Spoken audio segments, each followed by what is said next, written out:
South Africa's ruling African National Congress Party has lost its three-decade electoral majority in devastating fashion. As the former liberation movement faces the task of building a coalition government, it remains to be seen how it will respond to the messages sent to it by voters. The ANC's vote share collapsed from 57.5% in 2019 to 40.2% in last week's elections amid chronic unemployment, degraded public services and high rates of violent crime. The party also lost control of 3 of South Africa's 9 provinces, including KwaZulu-Natal, where the impact of the former President Jacob Zuma's new party, Mkhonto weSizwe, which surprised with 14.6% of the votes nationally, was felt almost keenly. South Africa's President Cyril Ramaphosa, who senior ANC officials have said is going nowhere, sounded a conciliatory note in a speech at the Election Results Center on Sunday night after the final tally was announced. Our people have spoken, whether we like it or not, they have spoken, he said, with political parties to work together and find common ground. A national coalition government has arguably been inevitable for years, with support for the ANC, which swept to power under Nelson Mandela at the end of apartheid in 1994, declining in every national election since 2009. They were seen as the party that had ushered in liberation freedom, said Kailaboga Mapfunhe, a professor of African politics at the University of South Africa. But then they started becoming very relaxed, taking their voters for granted, being arrogant even. Mapfunhe pointed to statements such as, "I didn't join the struggle to be poor," infamously attributed to an ANC spokesperson in the mid-2000s. Where did it go wrong? It is precisely things like this, and of course, the wanton corruption that crept into the ANC. Use have steeply escalated, said Mike Knight, a fellow at the US-based Washington Institute for Near East Policy, where he tracks the attacks. It complicates the Israeli task and is an increased financial cost, he said. The Axis of Resistance said the attacks by Iraqi factions, including Kataib Hezbollah, of the remaining Gaza hostages are dead, a government tally showed on Tuesday, as the United States sought to advance their recovery under a proposal to wind down the war with Hamas. Of about 250 people dragged into the Gaza Strip by Hamas-led Palestinian gunmen during the October 7th. Palestinian authorities have filed an application with the International Court of Justice to join South Africa as a party in its Gaza genocide case against Israel, the court said on Monday. In a statement, the ICJ, also known as the World Court, said the Palestinian authorities filed an application for permission to intervene and a declaration of intervention in the South Africa versus Israel case.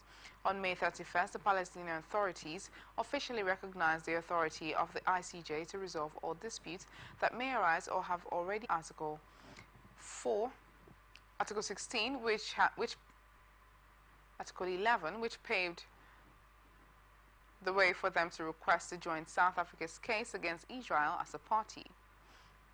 If granted by the court, the request could allow the country's economic output, the Israel Innovation Authority said on Tuesday, as it urged the government to invest more to allow tech to grow faster. In its 2024 State of the High-Tech Sector in Israel report, the state-funded authority said that despite the 8-month-old war against Palestinian Islamist group Hamas in Gaza, the tech sector continues to grow, albeit slower than in 2021 and 2022, and remains Israel's main growth driver. It accounts for 53% of total exports. Some 600 new startups were created last year, while tech firms raised $8 billion in 2023, down 55% from 2020.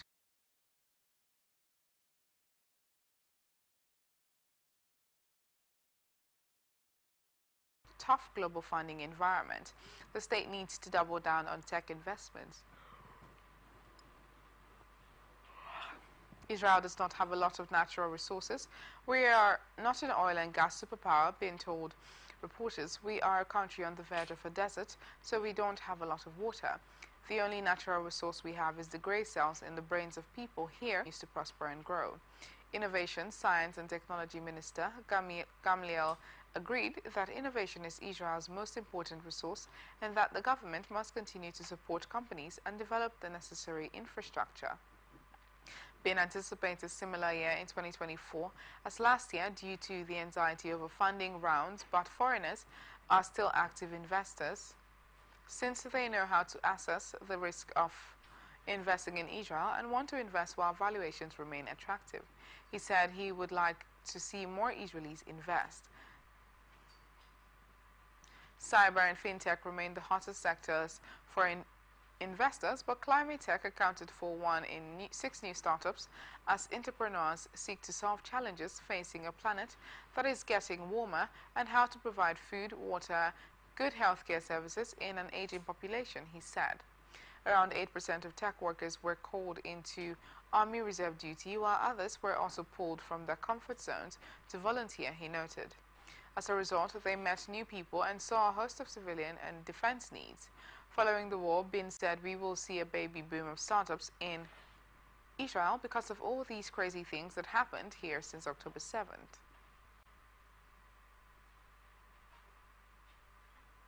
Yemen's Houthis say they targeted a military site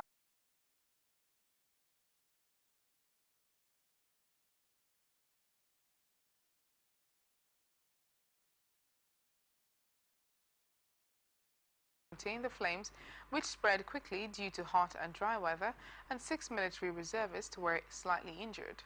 The forces gained control over the location of fire, and at this stage, no human life is at risk, the military said. Israel's Parks Authority said earlier on Monday that fires had already covered hundreds of acres. The National Fire Service said its firefighters were operating late into the night in several spots, including in the town of Kiryat Shmona, where they were trying to protect a line of houses. Police said they closed off roads and were telling residents still in the area to clear out. Lebanon's Hezbollah said on Monday it had launched a squadron of drones towards the headquarters of the Israeli military's Galilee formation in an intensification of cross-border violence between the two adversaries. While the hostilities between Hezbollah and Israel have rumbled on in. Hezbollah also said it had launched dozens of Katyusha rockets towards Israeli targets in the occupied Golan Heights. Air raid sirens sounded numerous times across northern Israel, sending residents running for shelter. The Israeli military said it had intercepted 1 drone from Lebanon carrying explosives, and at least 2 others fell in northern Israel. Continuous rockets and drone launches since Sunday have set off massive wildfires in Israel's north. The military also said it carried out strikes against Hezbollah compounds and one of its operatives. A high court in Pakistan overturned jailed former Prime Minister Imran Khan's conviction on charges of leaking state secrets, his lawyer and his party said on Monday, but Khan will remain in prison for now due to a conviction in another case.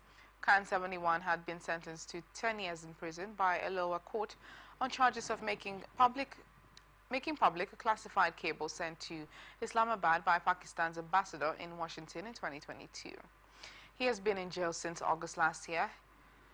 He had challenged the conviction in Islamabad High Court, which said in an order on Monday that an instant appeal is allowed, adding Imran Khan was acquitted of the charges. Shah Mahmood Qureshi, Khan's former minister during his tenure from 2018 to 2022, was also acquitted of the charges.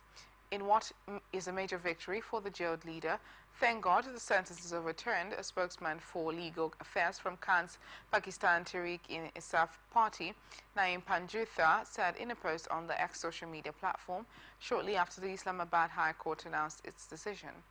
Khan has said the classified cable was proof of a conspiracy by the Pakistan military and U.S. government to topple his government in 2022 after he visited Moscow just before Russia's invasion of Ukraine. Washington and Pakistan military deny that accusation. That the state secrets case was one of the 4 in which Khan was convicted just ahead of Pakistan's national election in February. In 2 other of the cases, the sentences have since been suspended while he appeals. But despite Monday's acquittal, Khan, a former cricket star, will remain in prison serving a 7-year sentence over another case relating to his marriage to his third wife, Bushra Khan, also known as Bushra Bibi, which contravened Islamic traditions. A ruling on the couple's appeal against the sentence was postponed last week, and the proceedings transferred to another court after a judge recused himself following an accusation of bias made by Bibi's former husband, according to Khan's lawyers. Hong Kong artist Casey Wong is striving to keep alive the memory of China's June 4th crackdown on pro-democracy demonstrators from his abducted home in Taiwan, as Chinese authorities again bar all public commemoration or discussion of the case. Television news images of a lone Chinese man in a white shirt stand in front of a column of tanks, the moment that became the iconic image of the student and worker protest in and around Tiananmen Square in the heart of Beijing.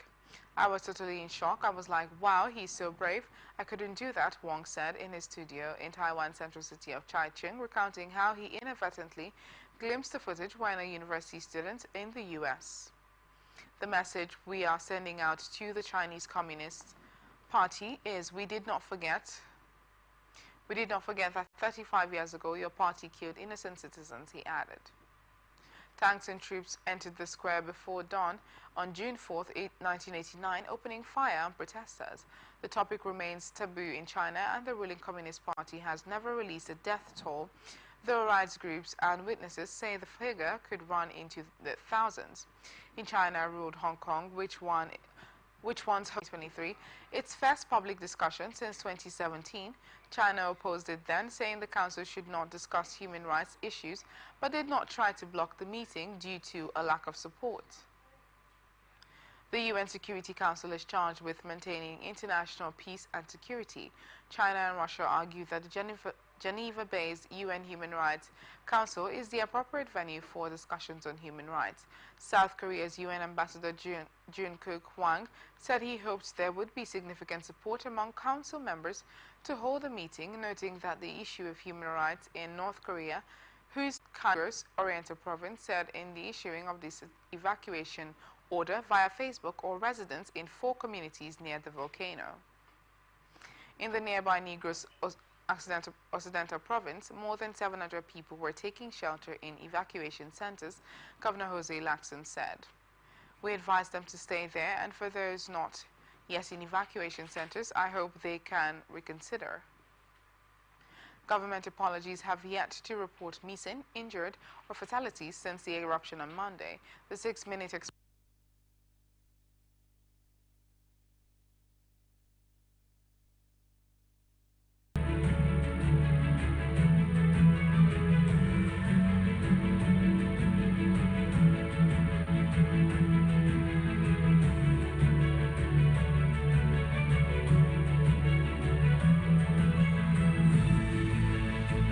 Honourable, you human trafficker. Honourable, you order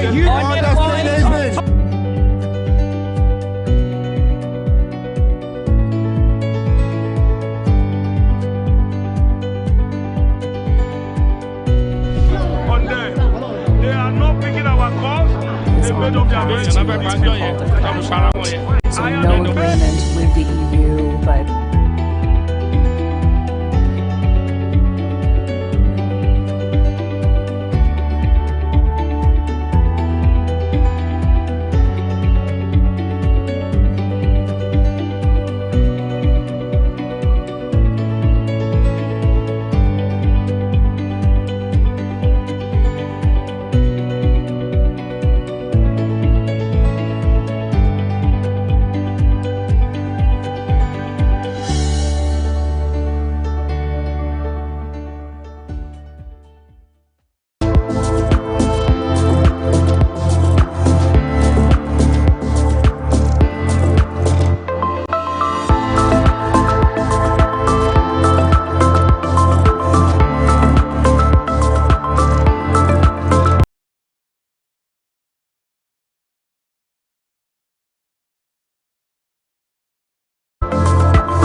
Every day, our lives are changed by history.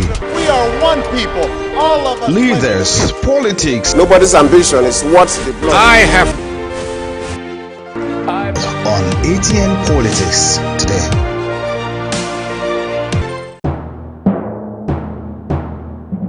Corruption not in my country.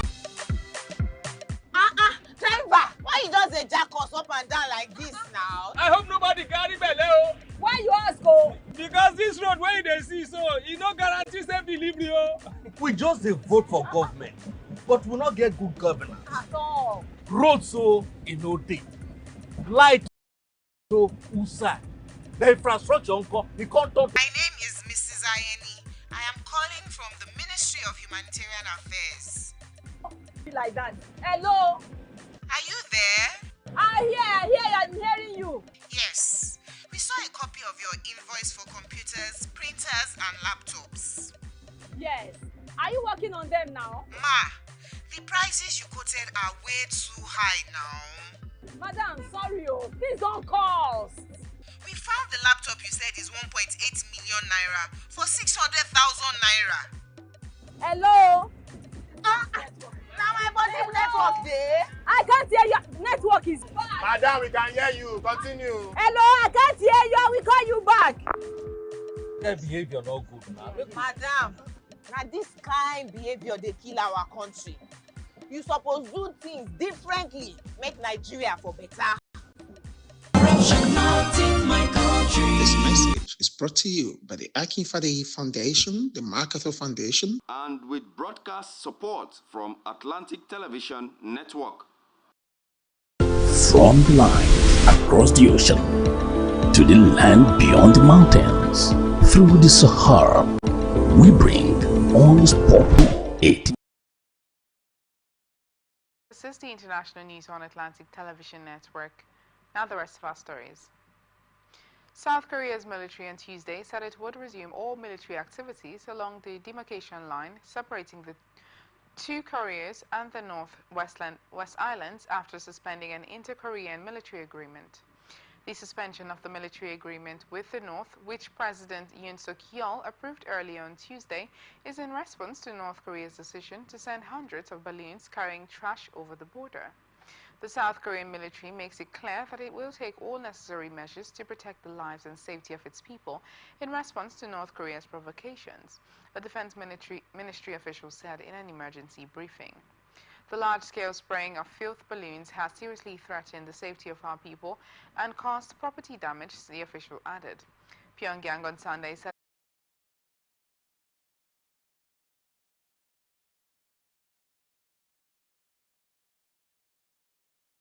its rapidly depreciating currency. State media said these include 5 people charged with illegally selling condominium units in Thailand and 14 people arrested for allegedly destabilizing the foreign currency exchange rate.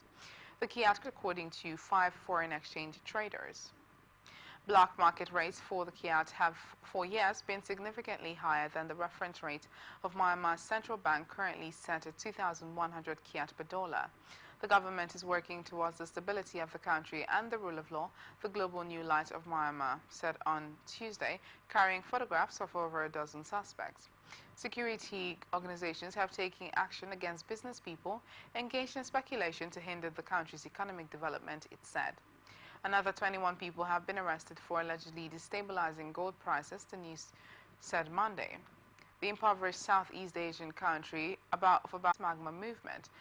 Herentias said, adding that its alert status was at the highest level where it has been since May 16th. Clouds of grey ash billowed into the sky from the crater in video images provided by the agency PVMB following a smaller eruption on Monday. They are the latest in the series since May that has spurred authorities to evacuate 7 nearby villages, although Tuesday's incident forced no new evacuation, the BNP disaster agency said. The volcano is recently active because there is an intense magma movement. Herentias said, adding that its alert status was at the highest level where it has been since May 16.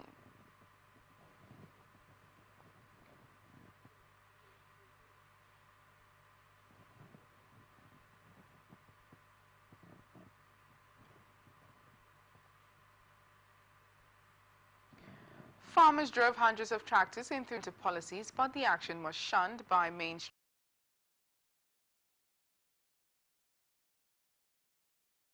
farming groups who said it did not reflect their members' concerns.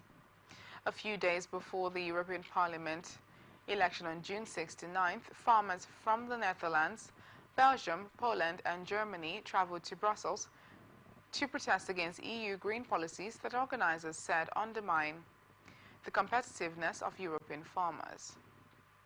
We came from Poland because we know that the source of our problem is in Brussels, because we want to deeply change the Green Deal, crop farmer Damien Murawek said at the protest in Laeken in northern Brussels.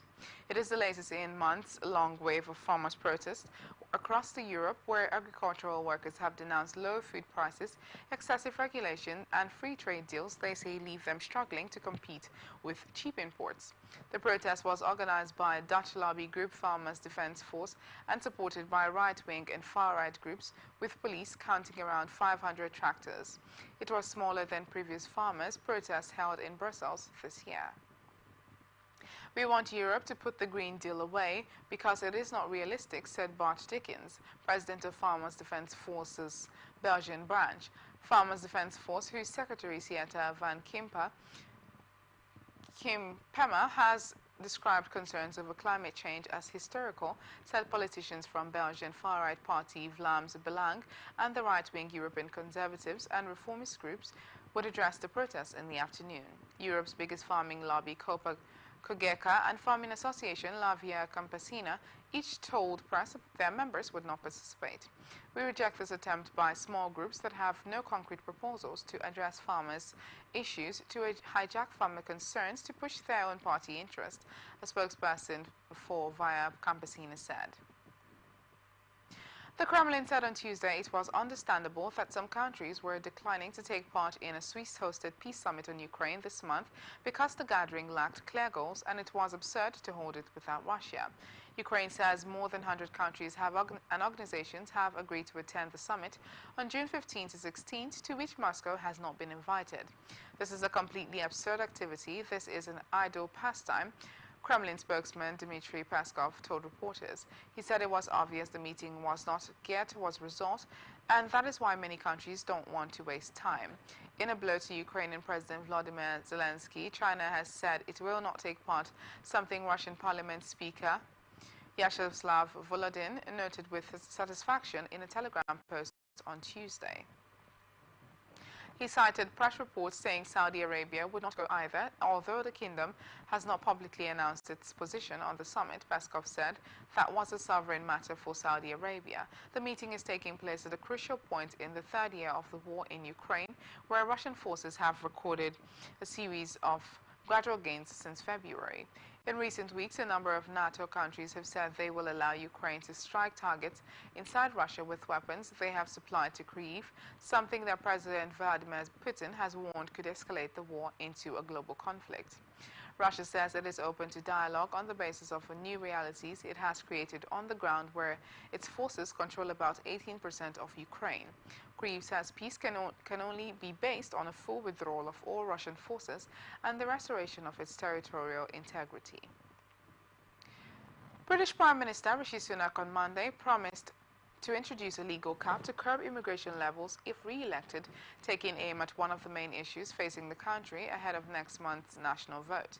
His Conservative Party, which is trailing opposition Labour in polls, said that if the party returned to power, lawmakers would vote to set immigration levels, an issue that has dominated Britain's political debate for more than a decade and played a role in the Brexit referendum.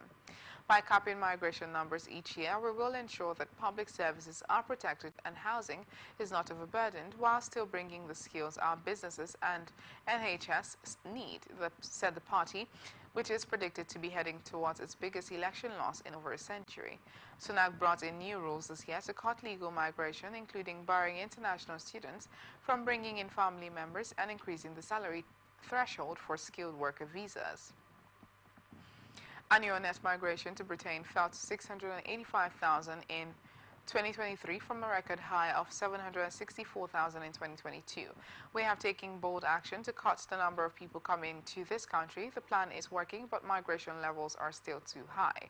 So we're going further, he said in a statement.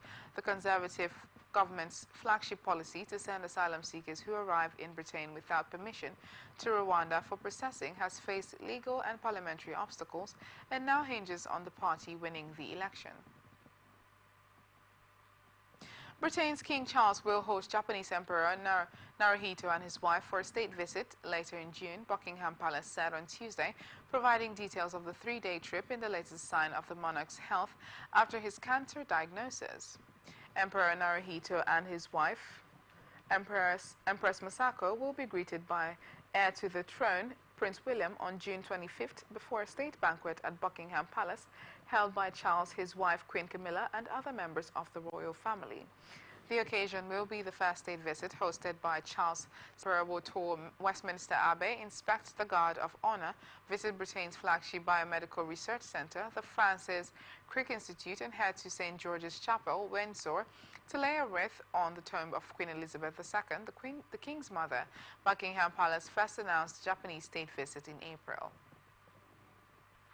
Hunter Biden's criminal trial on gun charges will begin in earnest on Tuesday with opening statements and potentially lurid testimony about drug use from his autobiography and phone messages that prosecutors say incriminate the president's son. Hunter Biden, 54, is accused of failing to disclose his use of illegal drugs when he bought a Colt Cobra 38 caliber revolver and of illegally possessing the weapon for 11 days in October 2018. He has pleaded not guilty to the 3 felony charges. Hunter Biden is the first child of a sitting president to be criminally tried. The proceeding at the federal courthouse in the Biden's hometown of Wilmington, Delaware, comes just days after Republican Donald Trump, the rival to Democratic President Joe Biden for the November 5th U.S. election, became the first former president found guilty of a crime. The trial is expected to center on Hunter Biden's years-long crack cocaine use and addiction, which he has discussed publicly and which was a prominent part of his 2021 autobiography, Beautiful Things. He told U.S. District Judge Mayalen Nureka at a hearing last year that he had been sober since the middle of 2019.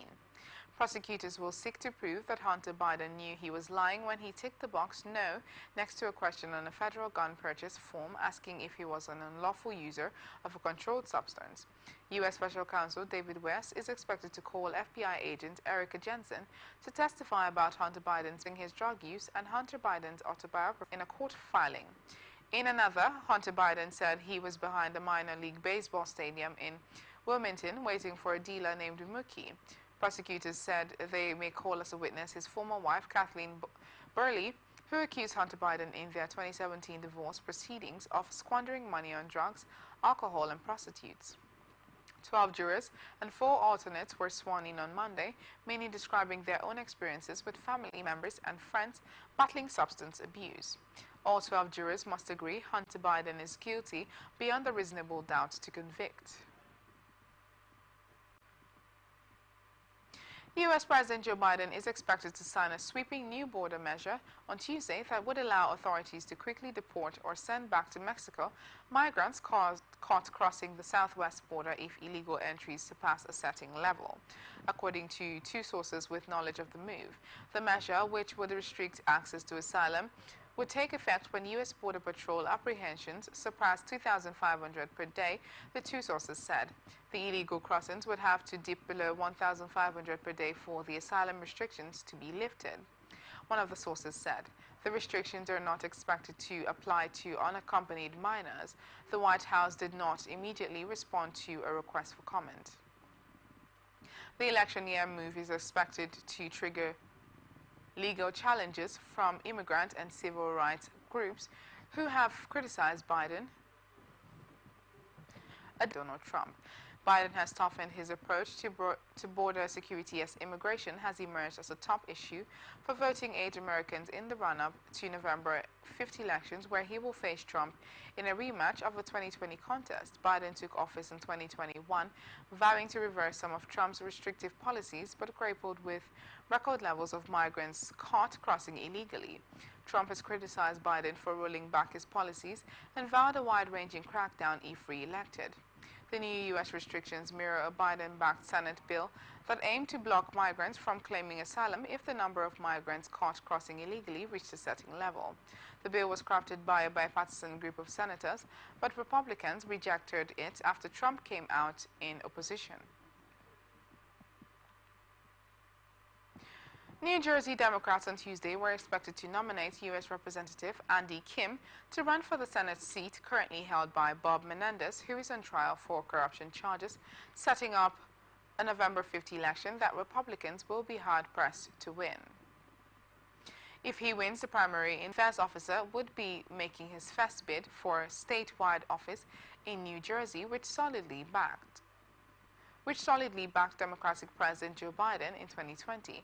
More than 2,000 miles to the west, Democrats are set to nominate Senator John Testa for another run in what will be one of the party's toughest races this year in its campaign to retain control of the Senate. While the veteran Menendez will be absent from the Democratic primary for the first time in decades, he has taken steps to get on the general election ballot as an independent candidate. Menendez is still very much a favorite of Cuban-American voters in a region of New Jersey that has been known as Havana on the Hudson, said Ross Baker, distinguished professor of American politics at Rutgers University. Baker added in a telephone interview, however, that Menendez would likely not prevail as an independent. He has been disowned by practically everyone, including Governor Philip Murphy and, with great reluctance, fellow U.S. Senator Cory Booker. Labor union activist Patricia Campos Medina is seen as Kim's main opponent in the primary election. Republicans will also choose their Senate candidate, with New Jersey real estate developer and hotelier Curtis Bushaw the likely nominee. The last time New Jersey had an elected Republican senator was in 1978. Menendez, 70, also looms large in Tuesday's Democratic primary for New Jersey's 8th House of Representatives district, which includes Jersey City. The senator's 38-year-old son, Rob Menendez, is seeking a second two-year term. His leading opponent, 50-year-old Hoboken Mayor Ravi Bala, has tailored campaign ads aimed at linking the son to his embattled father. The younger Menendez principal burden is his surname, which until this year was an asset, Baker said. U.S. Attorney General Merrick Garland will take aim on Tuesday at Donald Trump's Republican allies in the House of Representatives, where he will accuse them of peddling false narratives that endanger law enforcement and undermine the Justice Department's integrity. I will not be intimidated, Garland plans to tell lawmakers before the House Judiciary Committee, according to excerpts of his prepared testimony. And the Justice Department will not be intimidated. We will continue to do our jobs free from political influence, and we will not back down from defending our democracy. Tuesday will mark the first time Garland has appeared before Congress since Trump was convicted by a jury on New York City on 34 counts of falsifying documents to cover up a payment to silence an adult film star ahead of the 2016 election. Trump still faces 3 other looming criminal